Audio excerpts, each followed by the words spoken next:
And we're live. What is going on, everybody? My name is Nikki Smoke, joined by my co-host Bobby. You are listening to the Smoke Show. It is Monday. You're back at work. You're probably still a little bit hungover. Bobby, how you feeling today, brother? I'm a lot of bit hungover still, kind of from the weekend. I had quite the Saturday.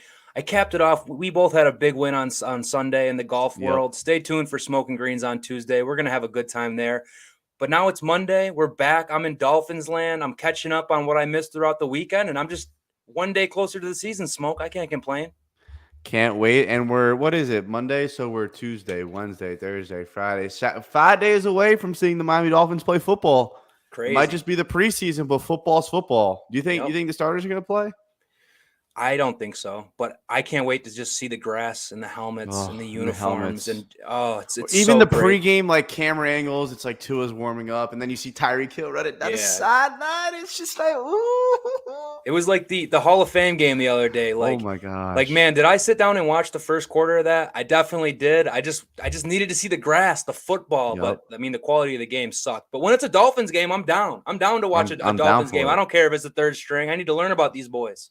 Exactly. Because you don't know who's coming in, especially on Exactly. this roster. We got to know the deal, and we're going to get into that a little bit later. But before we do that, big news for the Smoke Show, big news for myself, yeah. big news for the Tua Foundation. So on Friday, it was crazy. I was able to help raise $2,000 in 8 hours. Sir.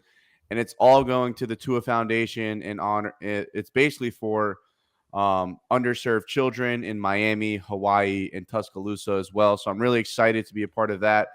And it's funny because it all started because my girlfriend, she came into work to visit me, and she was like, "Do you have $10?" And I was like, "No, like I don't keep cash on me because anytime I keep cash on me, I lose it within the next 24 hours." So I'm like, "No, I don't. Why?" She's like, "Oh, there's this single mom at Jersey Mike's. Like she has her kid with her at work. I just want to give her a couple extra bucks." I was like, "I don't have any, but if you want, I'll sell you." She's like, "No, I got money. I just didn't know if you had cash on you." So I was like, "Damn, Mhm. I haven't given shit back to anyone in like a month or two." So I sent out that tweet. I was like, "If anyone, just retweets this tweet, I'll give you a chance to win $100. All the money goes to his foundation." And then I was like, dude, fuck $100. Like, let's see how much I could get. Yes, sir. So the first thing I did, I'm like, who can I tag to get this going? To his trainer. Like, there's no way he's gonna say no to matching me on the donation. So I tag him. I'm like, are you gonna match me? He says yes. Then I went after my friend Ghost, and then next thing you know, people just donated. We raised $2,000 in Crazy. 8 hours. So it was unbelievable. I'm glad we got to give back to all those kids. It's gonna be an awesome time. But yeah, I'm really excited, and I'm really excited for this episode. So one of our topics is, can Tua win MVP? Now, am I gonna sit here and lie? No. Theo already smelt out my bullshit. This title, he meant to say, this title is the most clickbaity total title. Dude, you gotta learn to spell title. You're making me sound illiterate, Theo. This title is the most clickbaity title ever. Obviously, it's clickbait. Yes, it's clickbait. Do I think Tua is going to win MVP? No. But do I think Tua could be an MVP of the Miami Dolphins this year? I think that's a possibility. And when we're talking most valuable player, there's no more valuable position than a quarterback. And Tua being a great quarterback for us, I believe, is the most valuable thing to this team. Currently, our most valuable player is Xavier Howard. I don't think that's debatable yet. Soon it might be Javon Holland. But can Tua be our most valuable player this year with everything that's around him? I think yes. Now, you say it's not possible. I mean, I'll play devil's advocate, and maybe I'll sound like the biggest homer in the world here, but I think it's possible. Do I think it's likely? Am I betting it or predicting it to happen? No. But is there a world where the Dolphins go out, win 12 games, win the division, and Tua looks sharp all year? He's not going to put up Patrick Mahomes numbers, but if he puts up Chad Pennington numbers when he was on the Dolphins and finished second for MVP, if he can be extremely efficient with the football, win games, and just like complete passes, not be the problem, but be the solution, I could see him in that MVP conversation, and I'm not even kidding you. Obviously, a lot of other things have to go right for that to happen, but I do see a world where that could happen. Now, to make it something a little bit more realistic, could he be the MVP of the Miami Dolphins? Yes, he can be, to follow up, and I'm hoping that's what he should be this year. Because obviously we have this talent, we have these guys, we know what's going on, but Tua is the biggest question mark. And if Tua can be great this year, then he would be the MVP of the team, in my opinion. He'd be the most valuable player. What's that say? 8,000? Plus 6,000 Tua is to win the MVP of the NFL. I mean, I've spent $20 in a lot worse ways. I'll throw 20 on that. I would drop $20 on it. Do I think it's likely? No. But it's possible. Now, a lot of things go into MVP. You need numbers, but you also need a story. I mean, what better story would it be? Everyone was writing him off. He was going to get replaced by Tom Brady. He was going to get replaced by Deshaun Watson, Brian Flores. The broken hip, the broken wrist, the broken ribs. I mean, he's setting up for a Cinderella story. Tyreek Hill, Jalen Waddle. I'm not saying Cedric Wilson. I'm saying Eric Ezukama, Cedric Wilson. Bro, we got some dogs, bro. We got some serious talent on this team. And all these videos that are coming out, they're all pointing to a year 3 leap. Now, I know me and you, we always sit up here and we're like, bro, we can't keep sipping Kool-Aid. We can't keep buying in to the preseason hype. But never in my life have I seen Tua look this good in practice. Never. I've never seen him look this good ever since he broke his hip. He's dropping balls right in the breadbasket, 45, 55, 60 yards down the field. He looks amazing right now. And do I think he's as good as Justin Herbert right now? No, but I think this is the best version of Tua that we've ever seen. And that's all we could really ask for before the season starts. I agree. I mean, his rookie year, he didn't even really get a camp because of all the COVID stuff and the hip injury. So, like, to be fair, though, no one did. No one did. But I would say it's especially like big for rookies and especially big for a rookie quarterback. So, like that's a major Justin fallback Herbert and for Joe him. Burrow. No, believe me. See, I get it. Those guys, they stepped in, they got it right away. But I don't think Tua should be knocked. It's tough because they're always going to get compared, right? Same draft class, could have had the shot. They're always going to get compared. It's fair. It's going to happen forever. But looking at things in a bubble, I mean, none of those guys were coming off of a massive hip injury. None of those guys they're now third different offensive coordinator in 3 years. I mean, Tua has been dealt a shit hand, and I'm happy that this year we're finally getting to see it. And I'm hoping that this is Tua comfortable in a system. This is Tua with coaches that love coaching him, teammates that want to be around him, confidence that he's finally starting to feel and have. And we're starting to see a result of that on the field. I mean, the throws, the videos have been fucking incredible. I want to ask, how much are you bought into those? When I see that, I don't think Super Bowl. I don't think, oh my God, we're going to win it all. Do I get a little happy for a couple seconds? And I think, okay, that's into his bag now. So I'm going to hold him accountable this year, and I want to see him make that throw in games. You know what I mean? Like, I know he has that now. So more for me, it shows something to me that Tua has it in the bag. And now I'm going to be expecting it in the games. Level 2 comments. I don't need Tua to be MVP. I need Tua to be consistent. Thank you for leading me into my next point. So the thing about that is Tuesday we'll see Tua throwing a 60-yard touchdown pass, and then it's Wednesday. I'm not seeing any highlights. Then Thursday, I'm seeing Tua drop another 45, 50-yard touchdown pass. And then Thursday, I'm not seeing anything. And then Friday, I'm seeing a touchdown pass all over the place. And then Saturday, when I went, I didn't see anything. And then Sunday, he's out there and he's just making plays happen. Is inconsistency still a concern for Tua for you? Definitely. I mean, 1,000% definitely. Like I was saying, like Tua's not going to put up these gaudy numbers like a Mahomes or like a Herbert. At least I don't see that happening. I don't see a world where he's going out there, especially in this new offense that I think is going to be pretty run-oriented. Tua's not going to be that guy to put out numbers. So what he has to be is efficient, consistent, accurate, and he has to make plays when it matters. Third downs, red zone, that kind of stuff. All that is consistency, bro. I need the consistency. So am I worried that he's not going to have it? I definitely am. And I think that that's the biggest thing for him. Because if he can just be consistent and be that accurate Tua that we know he is and make good decisions and not throw that pick to that linebacker sitting in the middle of the field or that corner on an out route, we'll be freaking good to go. I know he's Right. got it. We just need the consistency. So when I see those videos, I don't think they answer the consistency question. I think they No. answer that when Tua has time and has a clean pocket, he can throw that deep ball and he could throw it with accuracy, like how Russell Wilson throws his deep ball. He just drops it in the bucket. That's what those videos answer for me. That Yeah, yes, Tua definitely. has that long ball accuracy in his arsenal. But level two noob, you made a great point, and that's my biggest concern with Tua is his consistency. And those videos that I'm seeing in training camp, although they provide us a lot of good feelings, a lot of good vibes, a lot of positivity, a Mm-hmm. lot of things that me and you get to talk about in the dog days of summer. Those don't answer my consistency concerns until the regular season starts. Because Yeah. with Tua, it's not like it's a game by game thing. It's almost a drive by drive Yeah. thing.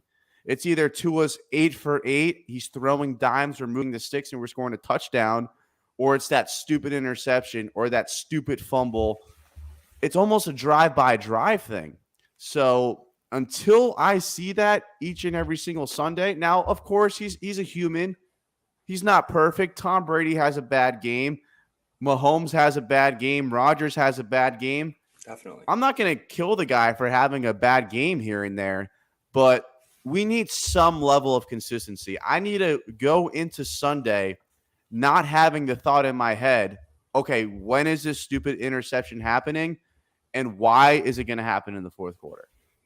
It was every year. It was every year last year. It was like I've said this on this show before, but it got to the point where it's like I hope Tua can just get that dumb interception out of the way early so that we can go through the game and just have a normal game, because it was always just one really weird, really bad interception, and that speaks right back to the consistency point you talked about. You can't have a guy that's going to give you that one bad series or like you can have a bad series, don't get me wrong, but it can't be every game you have one bad Right. series that leads to a turnover, because losing the turnover battle is how you're going to lose games very, very quickly. And I just want to clarify. I said, can Tua win MVP? Yes, I think it's possible. By no means am I saying Tua's going to win MVP. I'm not drinking that much Kool-Aid, people. So don't come at me for that. But I do see a world where it could possibly happen. I just had to Right. make that clear. Well, I really do think Tua's going to have a great year this year. As I said, this is the best that I've seen him look in person. I've seen him play in person every single year he's been here. I've been at training camp every single year. The ball placement's never looked that good. The confidence has never looked that good. And Oh, the yeah. play calling is amazing. The That's one what I'm excited about. practice, it's amazing. Like McDaniel is scheming things up to get his playmakers the ball. Like we're seeing Tyreek motion, a lot of pre-snap motion. There is no one in the NFL that could guard Tyreek Hill while he's in motion, running full speed, coming off the line. I don't care who you are, you have absolutely 0% chance at guarding him. Good luck. Jalen Waddle, he's Tyreek S. He doesn't move as great as Tyreek Hill, but no one does. Yeah, I Tyreek agree. Hill is the best second wide receiver that Jalen Waddle is the second best receiver that Tyreek Hill has ever played with. So if you want to put two on Tyreek, good luck guarding Waddle. And then we have Gesicki, Easy E, Cedric. You go down the line. This team is going to be dangerous offensively. My biggest concern, you would have to be a really bad quarterback not to succeed in this offense. My only concern is the offensive line. And my concern with that is I think the Dolphins have put enough in front of Tua this year for them to be like, I don't care if this offensive line finishes 25th, 26th, or 27th. You need to have a good year just because of the weapons we put in front of you. Do you agree with that? I mean, at this point, yes. We can't keep making excuses. Every team's going to have a problem. Joe Burrow's offensive line was terrible. Look what they did for him this offseason. They added 3 new starters. So, like, you can't just have excuse after excuse after excuse. It's year 3. It's time for us to see something. I mean, if you're still good and the team's still good and the offensive line's a problem, then perfect. We go address that next year. We saw you had a good year. You can win with a bad O line. Perfect. We'll figure it out. It'll be all beautiful. But if the offensive line's a little shaky and then all of a sudden you're a little shaky and you just say, yeah, it's because of the offensive line, like that That shit ain't doesn't flying. fly, brother. That doesn't fly. So Nope. I know this is the best team Tua's had around him for a fact. For It's sure. not debatable.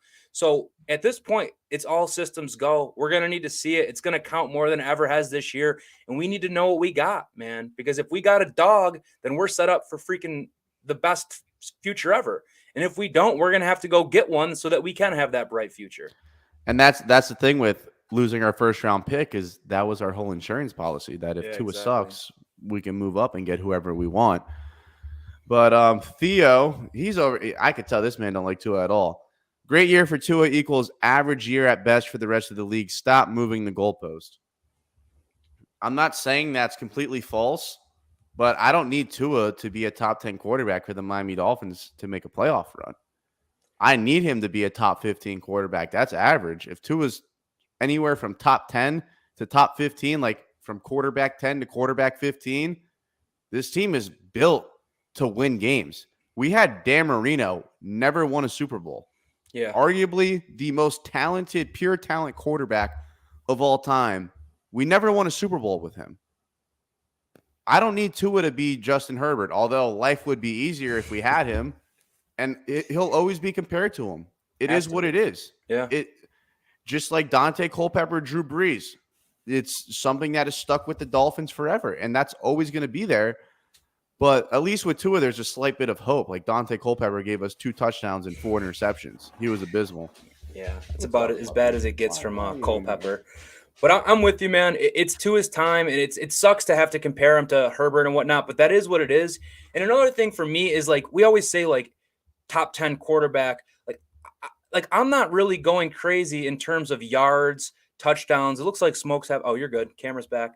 So, like, I don't need him to go out and be top 10 in passing yards. Like sometimes the stats don't do everything. I need him to be efficient and do what he does. Like he's not going to have opportunities, or he's not in a system like Justin Herbert to go throw that many yards and that many touchdowns.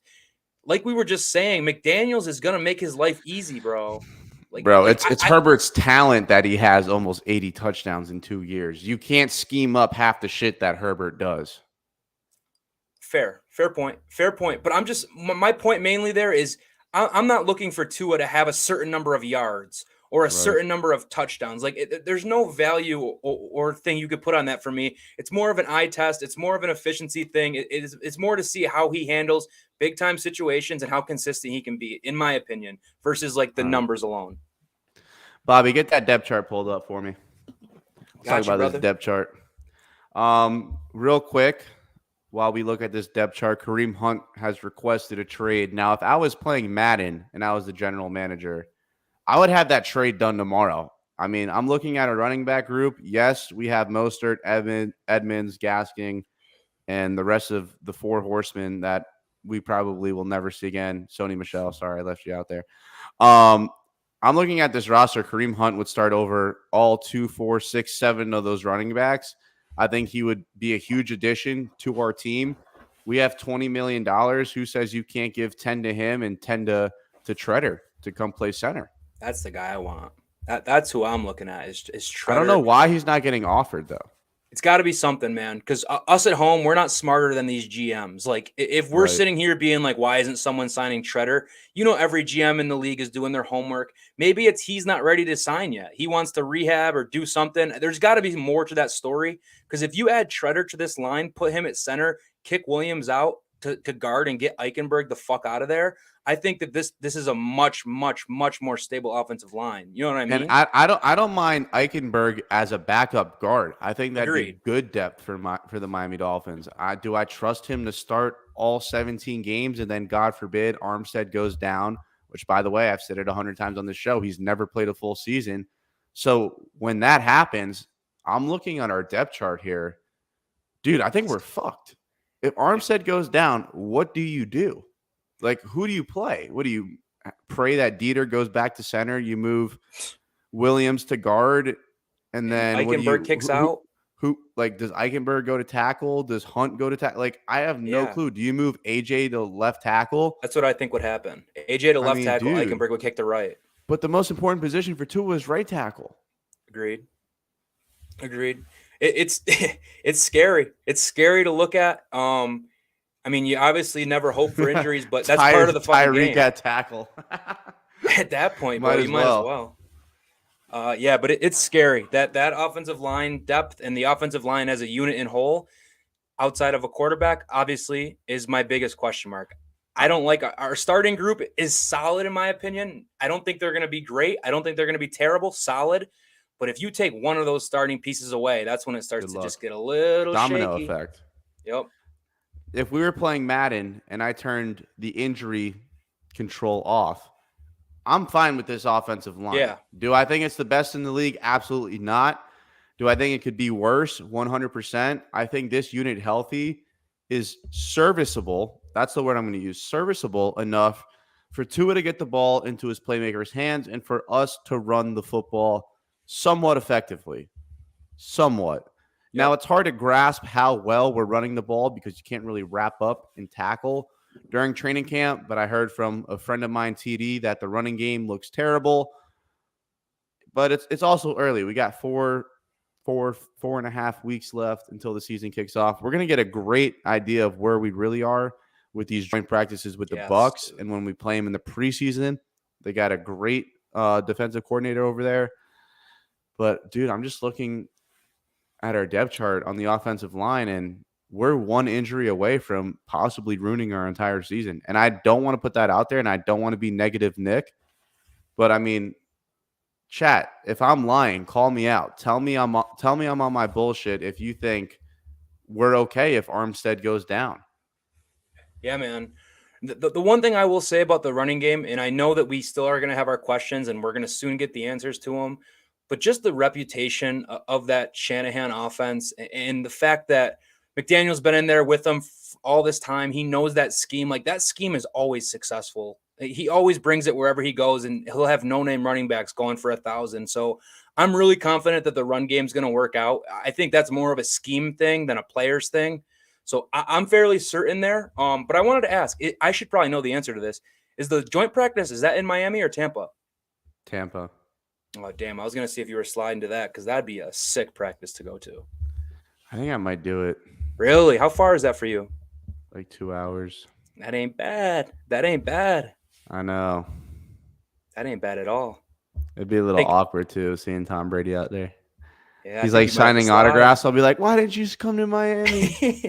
Tell me the truth, you cocksucker. You owe me a first-round pick. I think that's what the Dolphins community needs is we need someone to go hold Tom Brady accountable in Tampa. Go heckle him down. Yeah. Let him know that he should be punished too. Thanks for ruining our franchise. No, I'm joking. We're still straight. All right. Well, we'll start on the offensive side of the ball. Looking at the depth chart, what's your biggest surprise? I think Eric Ezukama as wide receiver 7 makes no sense unless they're just trying to make it seem like Preston Williams and Bowden are worth trading for. Maybe other teams in the league are like, oh, Preston's a wide receiver 3 or wide receiver 4 and Lynn's a 5. Maybe we'll trade for him. Or maybe, they just want to go out there because maybe start them and see what they have because I don't think Tyreek Hill's going to play. I think Tua should play a couple snaps. I doubt it. I don't know. I just don't know how Easy E is that far back when all I've heard is his name. I can't have Tua out there, at least not week 1 preseason. If he wants to take some snaps, maybe. I don't know, because this new 3 preseason games has me thrown off. Because when it was 4, I knew how that used to work, right? First one, they're not really playing at all. Second one, they play a little. Third, they play a quarter. Fourth, they don't play at all. So right, that's how it usually was. Yeah, now that we have 3, I'm not sure how that little system's going to go. But I'm hoping at least one of these, he's going to get in there and maybe play 2, 3, 4 series. So we can at least get a feel, get some reps, get some game day. But I need Tua on regular season Sundays. I don't need his fragile ass getting hurt in a preseason game. But to answer your question, the first thing I looked at when I opened this depth chart, I looked at wide receiver because I'm curious what the depth was there, and then running back because I wanted to see who the lead dog was. Running backs, they kind of threw us off because they listed the position twice. So I guess we still don't really know who's the lead dog. My guess, my money would still be on Mostert. If he's completely healthy, good to go, I'd put Mostert as the lead dog. Edmonds would be 2 for me, getting a lot of third downs, a lot of pass reception. I think Sony makes the team, and then Gaskin and Ahmad. I think the writing's on the wall there. Dokes is young, though. Dokes will stay. I don't know, bro. Yeah, probably not, to be honest with you. And then wide receiver was next. And the same thing stood out for me. Azukama, Easy E, he's been balling. You can't Like if you're following the Dolphins and following practice, you've heard this guy's name. And to see him listed this low, my rationale behind it is he's a rookie. We just drafted him. He's making the team regardless. So his spot on the depth chart doesn't really matter that much because he's going to make the team. Where it's guys like Lynn Bowden, Mohamed Sanu, Preston Williams, these guys are actually battling for spots.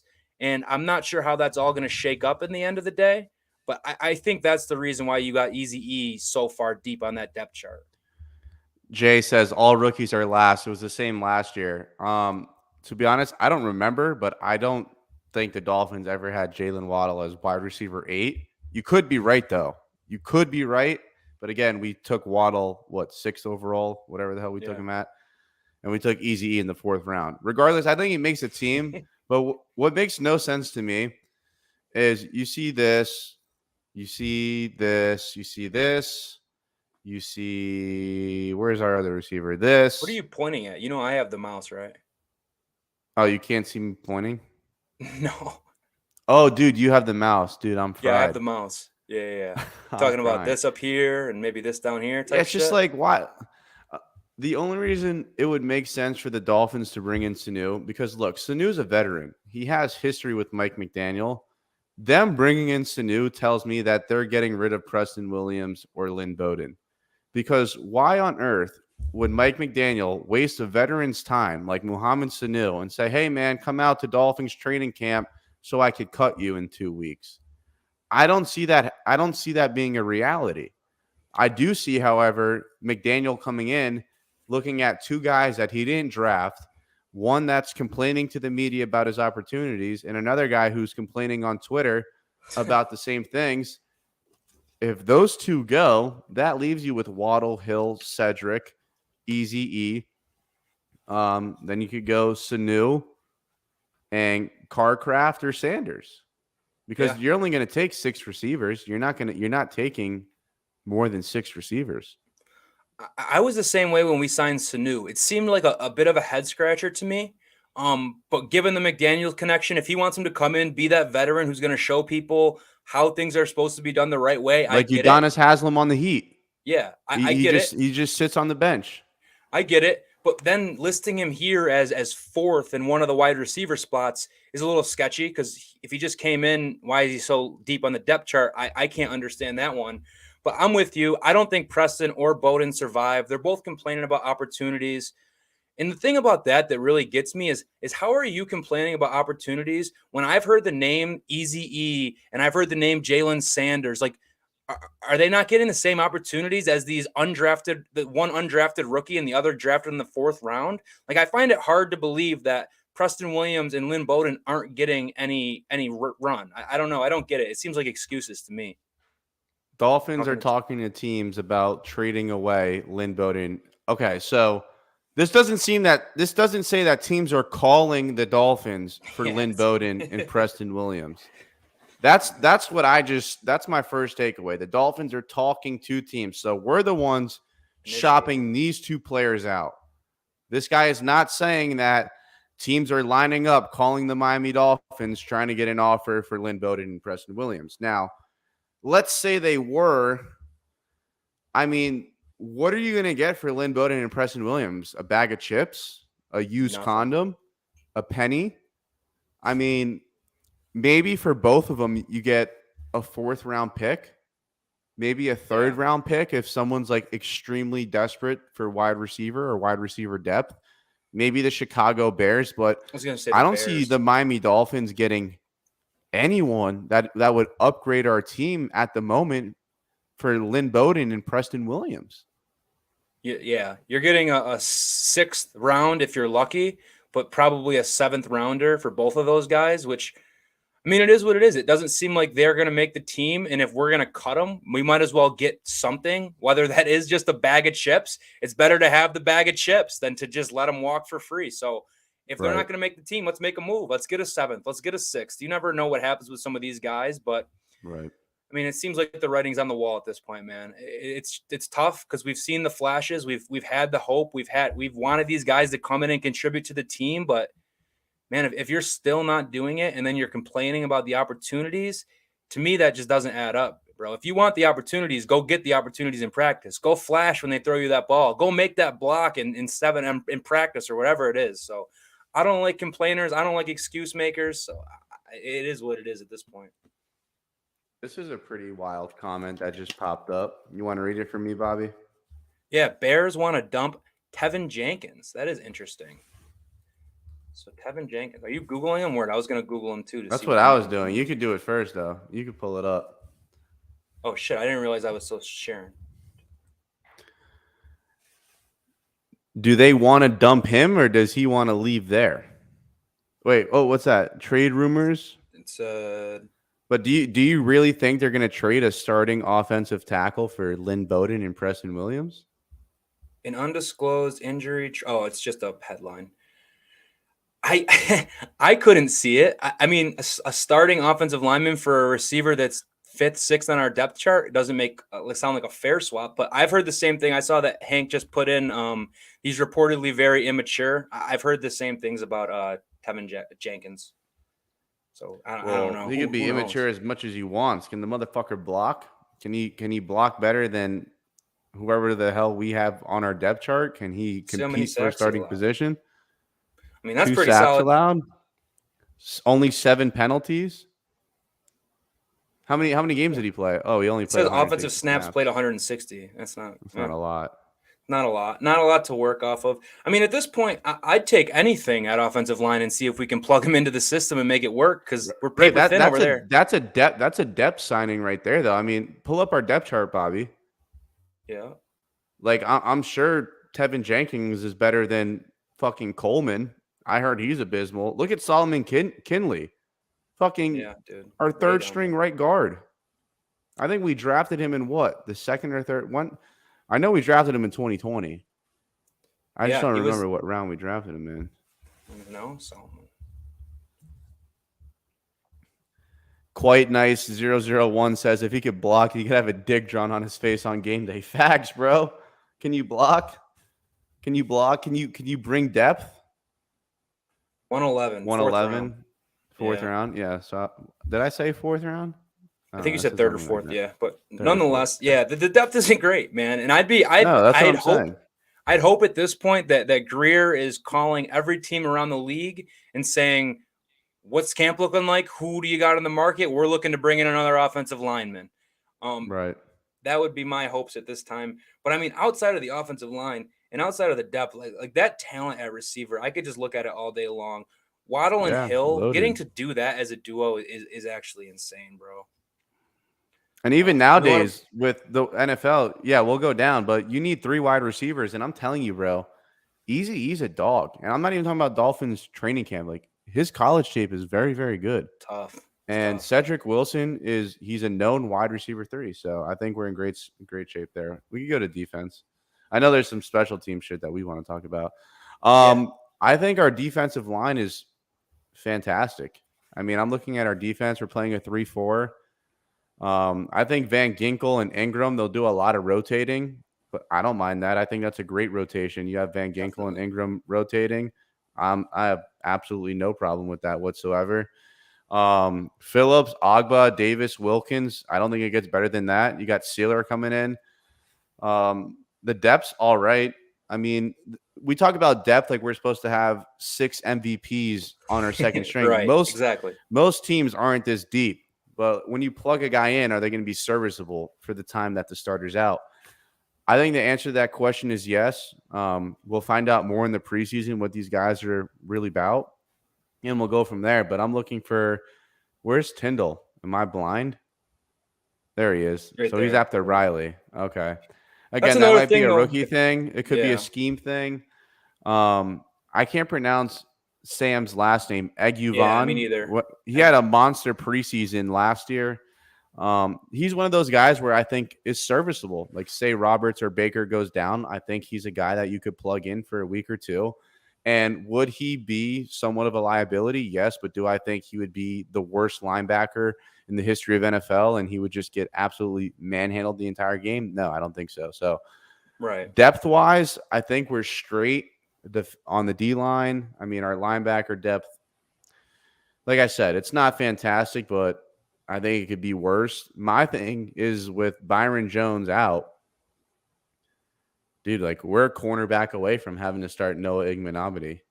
Yeah, And that was and definitely the number first thing I saw. 27, Crossin, bro, Yeah. he's been getting cooked.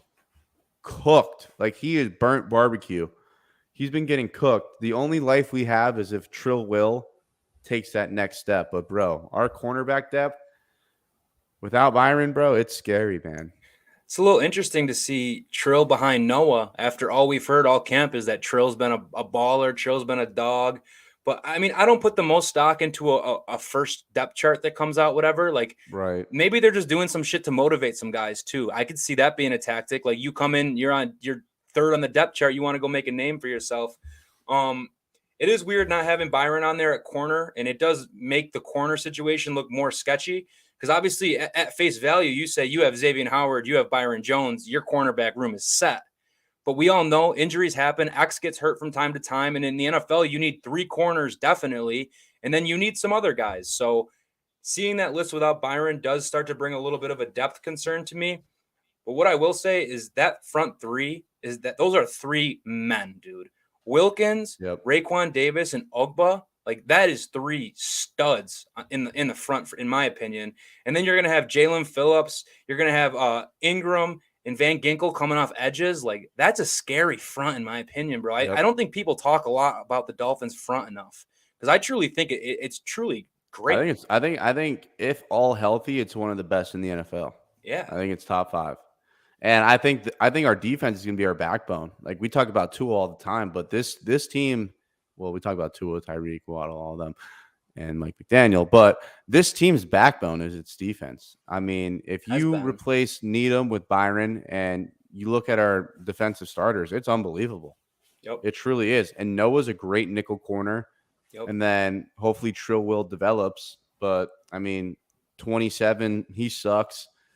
We have a guy named Red Wine. Is he Italian? I don't know, but I'm getting that jersey. Red Wine? That's a crispy jersey. Dude, that is a name and a half. He must be Italian. He's got to be. Nah, that's not even an Italian last name. I'm just joking because they drink red wine. I know, dude. I'm well aware of that. Red Wine. I got to get that jersey. But, dude, I'm kind of baffled to see Noah up there. But it's kind of like, who else are you going to put up there? Yeah, if it was Trill and Noah flipped around, you feel like it'd make a lot more sense given like what we've heard from camp and whatnot.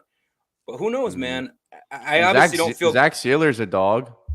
Oh, absolute dog. Oh yeah, I didn't list him because he's a depth. He's going to be a rotation guy. Like some of these guys that are listed as 2s, Sealer, Van Ginkel, like these guys are going to play a playing ton, time. A ton. Yeah. What you need. Wouldn't surprise me if Van Ginkel's starting over Ingram, to be real. Yeah, I'm down for that. Ingram's pretty solid at setting the edge. Like he's good against the run. So I think that'll be an advantage. But I think if we're going to go like pass rush, try and get the quarterback third down, that's maybe when you get Van Ginkel out there. Right. But it's good to have options. It's good to have options and keep fresh legs on the field at all time. Yeah. What's your biggest concern for the defense? Linebacker. Mainly middle linebacker. Like I'm pretty straight with our edge. Like I know Phillips is a dog. Baker, I love our front 4. I'll take our front 4 against anyone in the league. Yeah. It's the Elaine Roberts, Baker, like, and then the depth from there. Like linebacker is definitely not going to be our strong suit this year, in my opinion. Roberts is solid. He's definitely solid, but he's not a guy you look at and you're like, we got a dog at middle linebacker. We got a fucking Shaq Leonard out there. We don't have one of those. But other than that, I mean, that's the only concern besides depth. Like of the starting team, linebacker would be my only bit of concern. I got to see when Byron's going to come back. I do think it's a blessing that no injury is a blessing. I just think it's beneficial that it happened as early as it did because I don't think it's impossible for him to start week 1. Do you know the severity of his injury off the top of your head? I don't. I can look it up because they haven't really released too much information about it. Byron Jones injury. Offseason surgery to address lingering issue in his left ankle and is expected to be sidelined for 2 months. Wait, what? That's Hugh Jones. Who the fuck is that? That ain't it. Oh yeah. Byron Jones. What's this?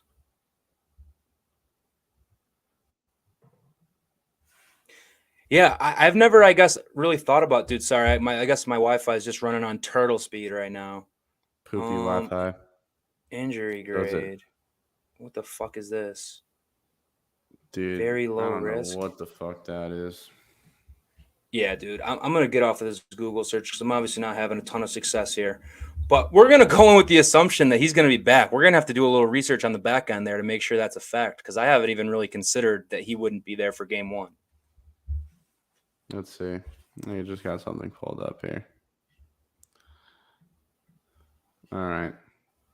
NFL injury updates July 22nd, 2022. Let's start training camp on physically unable to perform. Okay, wait. If he remains on the PUP list following final cuts, he will miss at least the first 4 games of the season. Yeah, So it's I possible mean that he that. misses the first 4 games. That would be pretty AIDS. Hopefully he gets off that list. We'll see how that goes. Hopefully it works out. Pull that depth chart back up again. I think we just gotta Level click 2 on noobs it. has to stop watching grandma porn. It's killing your Yeah, Wi-Fi. we don't kink shame in here, level two. Let me get down to what I want to get down to, bro. Get off my back. Let me see the special teams because Tyreek Yes, Hill as a dude. punt returner just has chaos written all over it. Originally, I was like, yo, what the hell are we doing? Tyreek Hill, he's one of the most valuable players on our team. But I'm thinking about it. 90% of punts are fair catches. And if they're not a fair catch, that means that they see enough daylight to fucking hit pay dirt. I'm with it. I'm with the most explosive player in the NFL catching punts. And then you got Raheem Mostert as kick returner. Crazy. Yo, Mike McDaniel just wants the ball in his guys' hands. I'm going to be honest with you. When I first pulled the depth chart up earlier today, like I didn't even scroll down to specialists. Like who normally cares about the specialists? And then you had me pull it back up and I scrolled down a little too far and I was like, number 10's returning punts. I'm about it. I don't want him out there every time. I think it should be like high leverage spots. Like we want to get a good Right. return. Kind of how Pittsburgh used AB.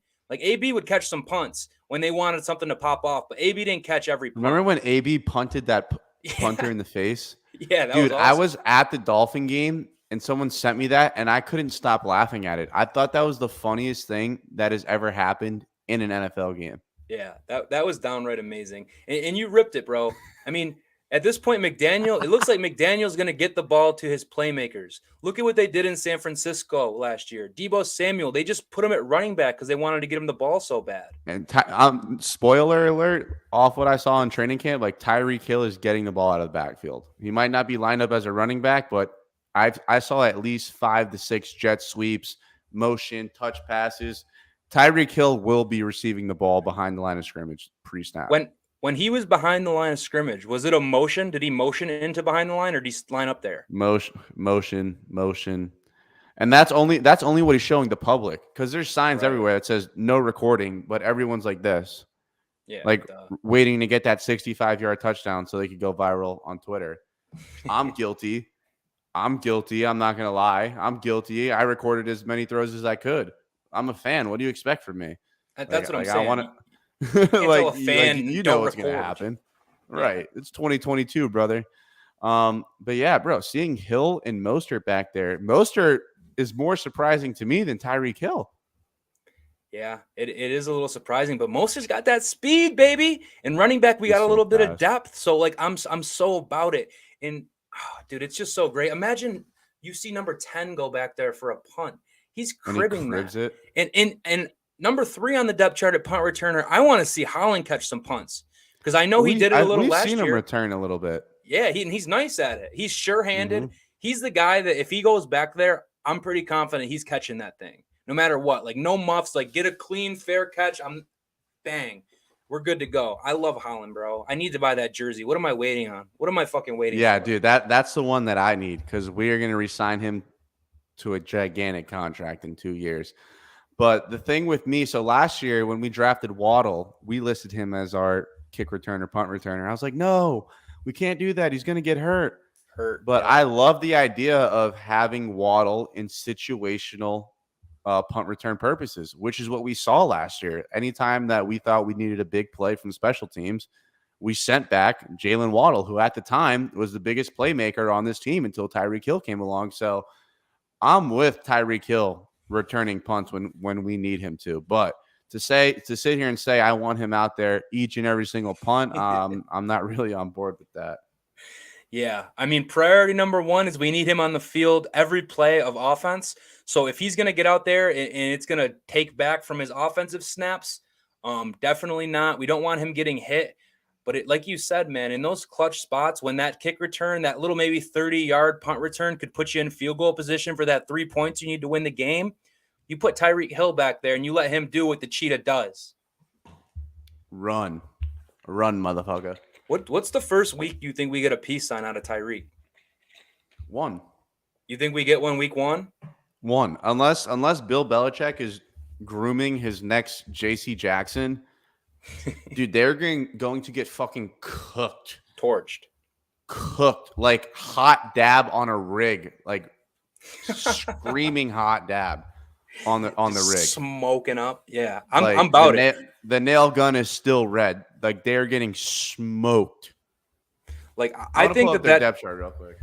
That video and picture of Tyreek throwing the peace sign up is like the most cool, badass thing in the world to me. Because he's saying, I'm faster than you. I'm going to turn around, look at you, and throw my hands in the air, and you're still not going to catch me. Like, that's so cocky, so baller. And I need to be able to have that as my screensaver on my cell phone. You think Terrence Mitchell has any life at guarding Tyreek Hill? You think fucking Jalen Mills has any life at guarding Tyreek Hill or Jalen Waddle? Stop it. Them trash ass. They're going to get burnt like a dab. Kyle Duggar? Who are you, bro? Devin McCourty, your old ass has no life. Kyle Duggar's he's nice. He's a rookie. No, he's not. He's a rookie. He's not nice. He's not nice. I hope he's not Patriots nice. drafted him. He's not nice. True. That's true. Devin McCourty, respect you. You're old as dirt. You have no life. They're not stopping us. Looking at that defense right now, and then looking at the offense that I just showed on our screen, where are they stopping us? Dude, this team is getting cooked. Judon's a dog, though. Judon's a dog. Devon wasn't that bad at Auburn, but this team is getting cooked on a Sunday. Like, I'm putting them on the grill. I'm throwing extra cheese on them. Hell, I might stuff it with a little bit of onion. This team is getting cooked. Medium rare, please. Yeah, your wide receiver 1 is Devontae Parker. Spit on you. Like, I've been there, dog. I've been there, dog. I know what you're getting there, bro. Jacoby Myers, you're mid. Kendrick Bourne, you're mid. Nelson Aguilar, you're mid. I don't even know who you are. Tyquan Thornton. Yeah, you're good at football. Hunter Henry, whatever. Damian Harris is your RB1, mid. And that offensive line is not the same as it once was. Trent Brown's not ass, though. Trent Brown's nice. They drafted a kid out of like the middle of nowhere to start at left guard. Like, man, I'm ready to put it on the Patriots. Dude, if we don't cook these bums week 1, we suck. Agreed. Straight up. If the Dolphins don't cook them week 1, we suck. Put that on a T-shirt. I'll tattoo it on my forehead. If we don't beat that team week 1, we have serious issues, bro. Do you guys agree with me? I mean, I certainly agree with you. I think that we're going to put it on them week 1, show that we're here. And it's not even that I think, it's that we need to put it on them week 1 because we've went over how hard these first 4 games are. And if we don't go out and absolutely destroy the Patriots and come out of that thing with a W, it's going to be a little sketchy. It makes things a little tighter, a little harder. It makes games much more meaningful. So week 1, man, we're going to get out there. I mean, what are you thinking for a score? You think high score or low score? Like, I'm so curious to see what kind of offense we put out there. I don't know. All right. Week 1, head coach, new system, first game play, calling plays. I got my prediction. I'd say 24-10. Are you fucking kidding me? That was, I swear on my entire life, that was the exact same score I had. Like, Bobby, we agree a lot on a lot of things. Yeah, is it good? Is it a good thing? Like, sometimes we should just disagree with each other on purpose. But I think 24-10 is just a money score. 24 points first week sounds great. Defense holding them to 10 points sounds great. 24-10, 2-touchdown win, division opponent, week 1. Get your mind ready. Get ready for Baltimore week 2. I think that's very doable. 3 touchdowns and a field goal, or how else could you get there? 2 touchdowns. Yeah. Yeah, I I don't mean, you know. could do some We could crazy do the shit. math. Yeah. But yeah, I could see us starting a little slow on offense. I hope that's not the case, but obviously new scheme, new this, new But I that. think our defense is going to give us a lot of opportunities in that game to start with good field position, which should make it easier for our offense. 1000%, brother. One unit helps the other more than people understand. Like when your Yep. defense goes out there and gets stops, that's directly helping your offense get better field possession. And our defense is filled with dogs. So I'm expecting a lot of stops and a lot of short fields for the offense to capitalize on. Amen. Well, we're going to wrap it up with that. We got another show coming up Yes, at sir. the 6 o'clock hour. Me, Bobby, Ryan Field, Dante, and Smoke Will. We're going to be breaking down the AFC North. So if you guys want to hear our breakdown of the AFC North and our best bets, as in future bets for that division, we're going to be live on this same channel in 9 minutes. So go ahead, check that out. Thank you guys so much for watching. You guys blew up the chat section. You have no idea how much it means to me and Bobby to see this on a Monday. Really just shows how much this channel is growing, and I can't wait to see what this is going to look like once the season starts. We wouldn't be anything without you guys, so thank you so much, and we'll see you guys Wednesday at 5 p.m. Fins up. Fins up. Peace, people.